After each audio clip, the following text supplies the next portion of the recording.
சிறகடிக்க ஆசை சீரியல்ல இன்னைய எபிசோட்ல என்ன நடந்திருக்கு அப்படின்னு பார்த்தீங்கன்னா, இப்ப ஸ்ருதியும், ரவியும் நேரா வந்து விஜயா கிட்ட, இந்த மாதிரி நீத்து வந்து என் பேர்லயே ஒரு ஃப்ளவர் ஷாப் ஓப்பன் பண்ணியிருக்காங்க. அந்த ஃப்ளவர் ஷாப்புக்கு பூ சப்ளை பண்றதே உன் ஃப்ரெண்டு சிந்தாமணி தான் அப்படின்னு சொல்லிடுறாங்க. ஒழுங்கா வந்து சிந்தாமணி கிட்ட சொல்லி பூ சப்ளை பண்ண வேணாம்னு சொல்லுங்க. அது மட்டும் இல்ல, கடைக்கு ரவி பேர வைக்கக்கூடாதுன்னு சொல்லுங்க அப்படின்னு ஸ்ருதியும் சொல்றாங்க. இதெல்லாம் எப்படி நான் சொல்ல முடியும்? வேணும்னா சிந்தாமணி கிட்ட பேசி பார்க்குறேன் அப்படின்னு விஜயா சொல்றாங்க.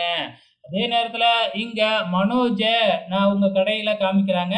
அப்ப கிரீஸ் வந்து பார்த்தீங்கன்னா, தன்னோட ரேங்க் கார்ட எடுத்துட்டு வந்து நான் எவ்வளோ மார்க் வாங்கியிருக்கேன் பார்த்தீங்களா? அப்படின்னு கொண்டு வந்து மனோஜ் கிட்ட காமிக்க, இதெல்லாம் ஏன்டா என்கிட்ட கொண்டு வந்து காமிக்கிற? ஒழுங்கா மரியாதையா கடைய விட்டு வெளியில போ அப்படின்னு தள்ளி விடுறாப்புல. பின்னாடியே ரோகிணி வந்து கிரிஸா புடிச்சுக்கிறாங்க. இப்ப என்ன கடையில பொருள் வாங்கிக்கிட்டு வந்திருக்கவங்கலாம் பார்த்துட்டு, இவன் என்ன இவ்ளோ மோசமானவனா இருக்கான்? தன்னோட புள்ளையே வெளியில பிடிச்சு தள்ளி விடுறானே! அப்படின்னு சொல்லிட்டு, இவன் கடையில யாரு பொருள் வாங்குவா? அப்படின்னு எல்லாருமே காலி பண்ணிட்டு போயிடுறாங்க. இந்த பக்கம் வேறயா ஜீவா அழுதுகிட்டு இருக்கு. என்ன அப்படின்னு பார்த்தீங்கன்னா, இந்த ஜீவாவ இந்த கடை ஓனர் வச்சிருக்கிறாரு. அதனால தான் தன்னோட பொண்டாட்டியும், புள்ளையும் அடிச்சு விரட்டுறாரு அப்படின்னு தப்பா பேசிக்கிட்டு இருக்கிறாங்க. ஆக மொத்தத்துல ரோகிணி ஏதோ ஒரு பிளானோட தான் வந்து ஏதோ ஒண்ணு பண்ணிக்கிட்டே இருக்கு. ஸோ மனோஜ் என்ன செய்றதுன்னே தெரியாம விழி பிதுங்கி நிக்கிறாப்புல.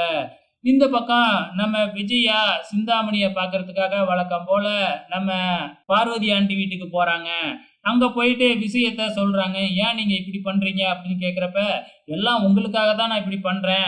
அந்த நீத்து எந்த நேரத்துல என்ன பண்ணுவான்னு தெரியாது இல்லையா? இப்ப நான் அவ கூட பிசினஸ் வச்சிருந்தேன்னா, அவ என்ன பண்றா அப்படிங்கிறத தெரிஞ்சுக்கிட்டு வந்து உங்ககிட்ட சொல்லுவேன்ல" அப்படின்னு ஒரு பிட்ட போட்டு விடுது சிந்தாமணி. அதையும் இந்த விஜயா நம்புது. ஆக மொத்தத்துல விஜயா தலையில இந்த சிந்தாமணி பயங்கரமா மொளவ அரைச்சுக்கிட்டு இருக்கிறது நல்லாவே தெரியுது.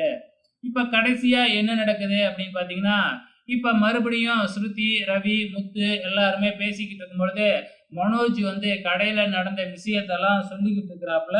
நம்ம முத்து ஆக மொத்தத்துல இந்த பார்லர் அம்மா வந்து உன்னைய சும்மா விடாது. நீயும் அதுக்கு ஏத்த மாதிரி அதுகிட்டயே போய் மாட்டிக்கிற அப்படின்னு வார்ன் பண்ணிக்கிட்டு இருக்கிறாப்புல. அப்கமிங்ல என்ன நடக்கும்னு தெரியல. பொறுத்திருந்து பார்க்கலாம்.